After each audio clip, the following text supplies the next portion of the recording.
Next हमारा section है section 24 and ये सेक्शन बात करता है compulsory registration in certain cases. अब यहाँ पे क्या है, देखिए अगर आप देखेंगे कंपलसरी जैसे कि नाम से ही क्लियर है कि ये उन पर्सन्स की बात करता है जिनको मैंडेटरी रजिस्ट्रेशन लेना ही पड़ेगा कंपलसरी। जैसे मैंने आपको सेक्शन 22 बताया था, तो उस सेक्शन के अकॉर्डिंग रजिस्ट्रेशन की लायबिलिटी तभी आ रही थी जब बेसिकली जो टर्नओवर है वो 20 लाख क्रॉस करता है या अपना 10 लाख करता है क्रॉस, तो टर्नओवर बेस्ड क्राइटेरिया था रजिस्ट्रेशन का। ठीक है, तो वहाँ मैंडेटरी नहीं था registration, in case turnover cross करेगा तभी लेना है।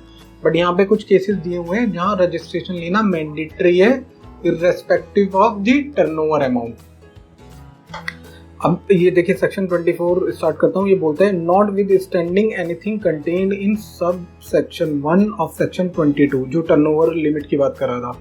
The following category of person shall be required to be registered under this act. ये बात कर रहा है कि जो सेक्शन 22 में टर्नओवर लिखा हुआ है 20 लाख, 10 लाख, 40 लाख, उससे हमें कोई मतलब नहीं है। ठीक है, जब भी ये वर्ड आ जाए not with standing anything contained, इस वर्ड की अपनी एक पावर होती है। इसका मतलब है कि ये पास कर रहा है, इन सब सेक्शन को अलग कर रहा है, ये प्रिवेल करेगा जो हम पढ़ रहे हैं। ठीक है, एंड ये बेसिकली लिस्ट दी हुई है किन किन केसेस में जीएसटी रजिस्ट्रेशन मैंडेटरी लेना है।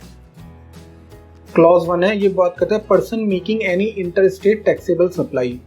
देखिए इंटर स्टेट वर्ड आ रहा है और मैं ये आपको ऑलरेडी एक वीडियो में करा चुका हूँ। इनकेस आपने वो वीडियो नहीं देखी है तो वो वीडियो देख लीजिए, वहाँ पे आपको इसका मतलब समझ आ जाएगा। फिर भी मैं यहाँ आपको समझा देता हूँ।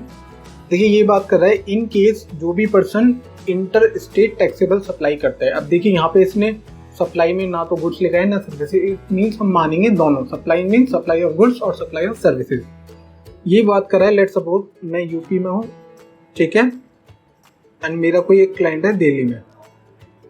तो ये बोल रहा है कि इन केस कोई इंटर स्टेट ट्रांजेक्शन कर रहा है, तो ये इंटर स्टेट ट्रांजेक्शन होगी ना, मैं एक स्टेट से दूसरे स्टेट में सप्लाई कर रहा हूँ, तो यहाँ पे ये बोल रहा है आपको जीएसटी रजिस्ट्रेशन लेना मैंडेटरी है। ठीक है, बट देखो आपको क्लियरिटी के लिए मैं बता दूं कि इंटर स्टेट सप्लाई के केस में स्पेशली सर्विसेज वालों को एक्सक्लूड कर दिया है नोटिफिकेशन के थ्रू। आई थिंक 10/2017 है नोटिफिकेशन नंबर, जिसमें ये बोला है कि इन केस आप सप्लाई ऑफ सर्विसेज करते हैं तो उस केस में आप इंटर स्टेट सप्लाई कर सकते हो, आप पर भी 20 लाख की लिमिट अप्लाई होगी। But in case of goods आपने एक सेल करनी है जिसकी वैल्यू है 10,000 या 1,000, वैल्यू डजंट मैटर, बट आपको वो करनी है इंटर स्टेट, अपने स्टेट से दूसरी स्टेट में। तो in case of supply of goods, inter state supply of goods, आपको जीएसटी रजिस्ट्रेशन लेना मैंडेटरी हो जाता है। तो मैं बेसिकली क्लाइंट को एडवाइस करता हूँ जिनका with in the same state काम रहता है, तो मैं इनको एडवाइस करता हूँ कि आप कोई भी इंटर स्टेट सप्लाई मत करना। क्योंकि क्या होता है इंटर स्टेट सप्लाई अगर आपकी बहुत कम है, साल में मान के चलो 10-20 हज़ार की है, तो उसकी वजह से क्या होगा, उनको रजिस्ट्रेशन लेना मैंडेटरी हो जाएगा। ठीक है, तो मैं एडवाइस करता हूँ कि 20 लाख से अगर कम टर्नओवर है तो आप इंटर स्टेट सप्लाई मत करिए एंड आप रजिस्ट्रेशन भी मत लीजिए। इन केस उनको लगता है कि इंटर स्टेट सप्लाई ज़्यादा होगी, उससे टर्नओवर ज़्यादा होगा, तो फिर रजिस्ट्रेशन लो एंड करो। ठीक है, तो simple inter state supply of goods होती है तो उस केस में रजिस्ट्रेशन मैंडेटरी होता है, आपका चाहे वैल्यू कुछ भी सही टर्नओवर की, turnover value doesn't matter. Second sub clause की बात करेंगे, यहाँ बोला है casual taxable person making taxable supply. अब ये एक कैटेगरी है कैजुअल टैक्सेबल पर्सन। देखिए वो पर्सन होते हैं जो बेसिकली जिनका रेगुलर बिजनेस नहीं है। कैजुअल जैसे नाम से ही आपको क्लियर होगा, कैजुअल टैक्सेबल पर्सन आप बोल सकते हो। जैसे कभी कभी ट्रेड फेयर लगते हैं, जैसे प्रगति मैदान में लग गया, ग्रेटर नोएडा में अपने लगते हैं, तो कुछ लोग ऐसे होते हैं कि जिनका कोई परमानेंट मतलब प्लेस ऑफ बिजनेस नहीं है या परमानेंटली उस काम को नहीं कर रहे, वो स्पेशली तभी करते हैं जब कोई स्पेसिफिक इवेंट होता है। ठीक है, जैसे मान लो कोई एक ऐसा सप्लायर है जो ऐसे इवेंट में ही काम करता है कि कहीं कोई इवेंट होगा तो हम वहाँ पे जाके अपना स्टॉल लगाएंगे, उनसे सप्लाई करेंगे, उसकी इस टाइप की सर्विस है, तो उसको बेसिकली कैजुअल टैक्सेबल पर्सन बोलते हैं। एंड उसको मैंडेटरी है रजिस्ट्रेशन लेना, उस पर भी टर्नओवर की लिमिट अप्लाई नहीं होगी। ठीक है, तो कैजुअल टैक्सेबल पर्सन को भी मैंडेटरी रजिस्ट्रेशन लेना पड़ेगा। अब थर्ड हमारा पर्सन है persons who are required to pay tax under reverse charge. देखिए मैं आपको पहले बता चुका हूँ कि इन केस कोई ऐसा पर्सन है जिसकी रिवर्स चार्ज में लाइबिलिटी बनती है, ठीक है, वो लाइबल टू पे टैक्स है अंडर रिवर्स चार्ज, तो उस पर्सन को भी मैंडेटरी जीएसटी रजिस्ट्रेशन लेना है।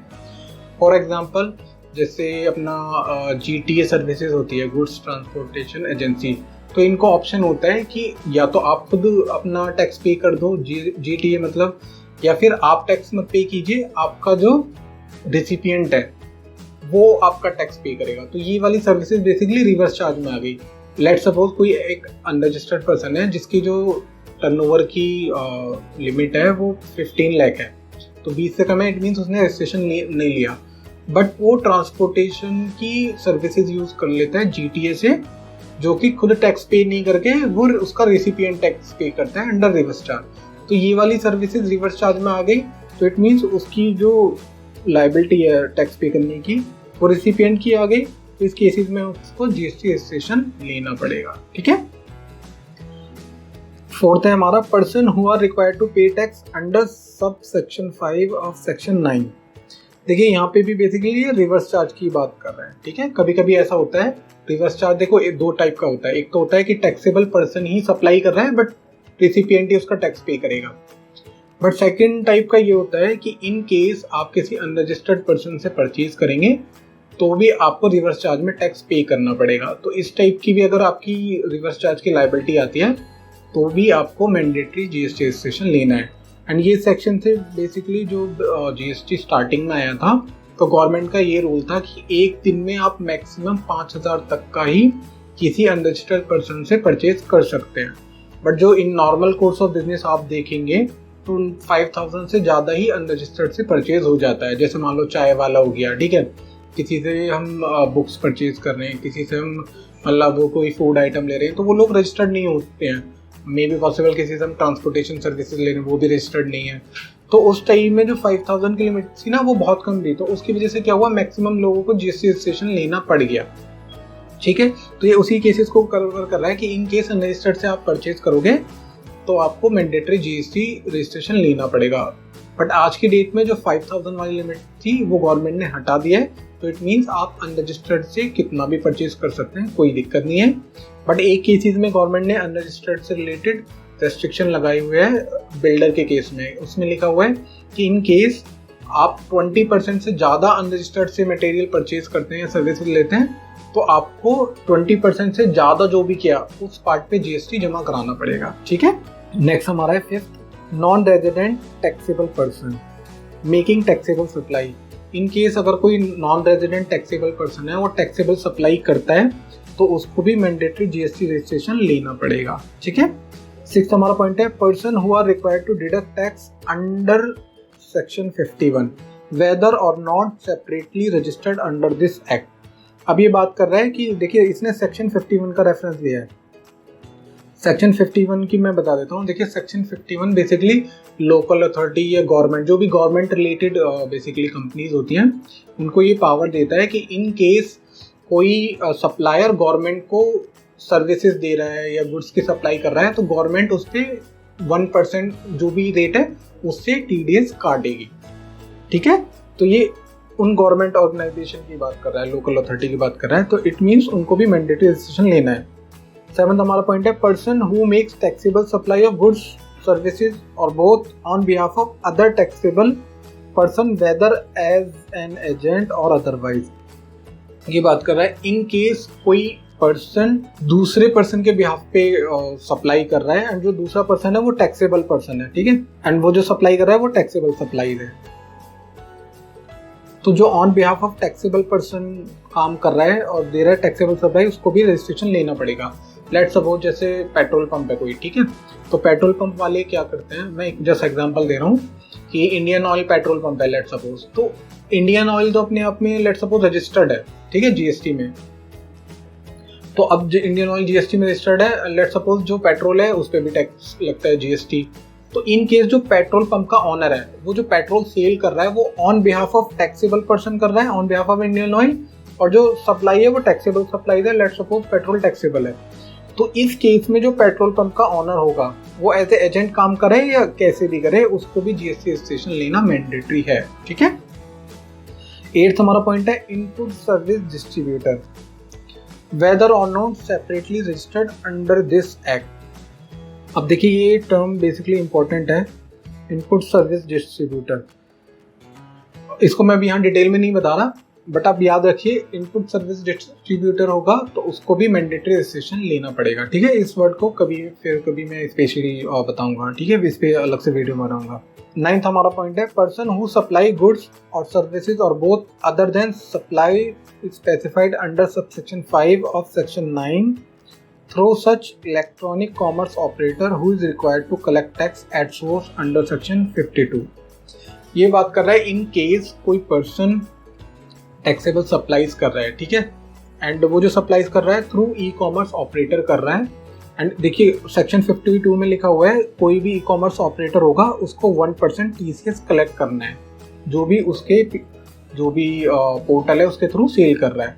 तो यहाँ बोला है इन केस कोई भी पर्सन ई कॉमर्स ऑपरेटर के थ्रू सेल कर रहा है तो उसको भी बेसिकली GST रजिस्ट्रेशन मैंडेटरी लेना है, चाहे वो गुड्स की सप्लाई करे या सर्विसेज करे या दोनों की करे। नेक्स्ट 10 पॉइंट बोलता है हमारा, every electronic commerce operator who is required to collect tax at source under section 52। देखिए ऊपर जो मैंने भी आपको बताया था, यहाँ बात कर रहा था जो इलेक्ट्रॉनिक कॉमर्स ऑपरेटर के थ्रू सेल करेगा, ठीक है, जैसे मान लो अमेजन होता है, ठीक है, या और भी होते हैं ई कॉमर्स ऑपरेटर लाइक उबर, अमेजन, ओला। तो इन पे लोग क्या करते हैं, मतलब सप्लायर तो लेट सपोज मैं हूँ, ठीक है, मुझे ये पेन सेल करना है, मैं गया अमेजन की वेबसाइट पे अपने आप को रजिस्टर्ड किया एंड कोई आप देखते हैं कि ऑनलाइन कैसे अमेजन पे सर्च करके किसी ने ऑर्डर दिया और मैंने उसको ये सप्लाई कर दिया। तो 9th जो पॉइंट मैंने अभी बताया, 9th पॉइंट बोलता है कि मुझे, मतलब जो सप्लायर है ई कॉमर्स के थ्रू सेल कर रहा है, मतलब मुझे GST रजिस्ट्रेशन लेना मैंडेटरी है, ठीक है। 10th पॉइंट में बोल रहा है जो ई कॉमर्स ऑपरेटर है अमेजन, ओला, उबर, ये बोल रहा है उनको GST रजिस्ट्रेशन लेना मैंडेटरी है। इससे देखिए मुझे याद आया, अभी जल्दी में मुझे एक कॉल आई थी, तो वो इसी टाइप का कुछ प्लान कर रहे थे कि लाइक मैं कुछ एक पोर्टल बना रहा हूँ ऑनलाइन वेबसाइट्स वगैरह, तो उसके थ्रू मैं जो सेलर होंगे उनको उस पर ऐड करूँगा एंड जो बायर होंगे उनमें प्रमोशन करूँगा कि आपको कुछ भी परचेज करना है मेरी वेबसाइट के थ्रू आप परचेज कर लो, आपको अच्छा डिस्काउंट मिलेगा। तो अकॉर्डिंग टू लॉ ये बेसिकली जो पर्सन सप्लाई दे रहा था पोर्टल की वो ई कॉमर्स ऑपरेटर की कैटेगरी में आ गया। एंड अकॉर्डिंग टू सेक्शन 24 मैंने उसको बताया कि आपको GST रजिस्ट्रेशन लेना मैंडेटरी है डे 1 से ही, चाहे आपका मतलब टर्नओवर कुछ भी हो, ठीक है। तो आपको GST रजिस्ट्रेशन मैंडेटरी है लेना, आपको GST लेके ही काम करना पड़ेगा, ठीक है। 11th हमारा पॉइंट है, every person supplying online information and database access or retrieval services. Online information, database access or retrieval services from a place outside India to a person in India other than a registered person. ये बात कर रहा है कोई एक ऐसा person है जो आउटसाइड इंडिया से, जो इंडिया में कोई पर्सन है उसको कौन सी सर्विस देता है, online information, database access or retrieval services. जैसे ये नेटफ्लिक्स हो गया, ठीक है, जो ऑनलाइन हम कंटेंट डाउनलोड करते हैं, वीडियोस देखते हैं, ये उनकी बात कर रहे हैं, तो उसको भी मैंडेटरी GST रजिस्ट्रेशन लेना है। 12th पॉइंट है हमारा, सच अदर पर्सन और class of person as may be notified by the government on the recommendation of the GST council. तो इट मीन्स गवर्नमेंट को यहाँ पे पावर मिल गई कि वो और भी पर्सन को, क्लास ऑफ पर्सन को यहाँ पे नोटिफाई कर सकती है जिसको रजिस्ट्रेशन लेना मैंडेटरी होगा, ठीक है। तो ये एक बहुत इंपॉर्टेंट सेक्शन है, आप इसको चाहे वीडियो दोबारा देखना बट अच्छे से इस सेक्शन को समझना सो दैट आप भी अपने क्लाइंट को अच्छी कंसल्टेंसी या एडवाइस दे सकें। तो ये सेक्शन बेसिकली इतना ही था। आई होप आपको सारा कुछ क्लियर हो गया होगा। इन केस आपका कोई डाउट है तो आप मुझसे कमेंट बॉक्स में पूछ सकते हो।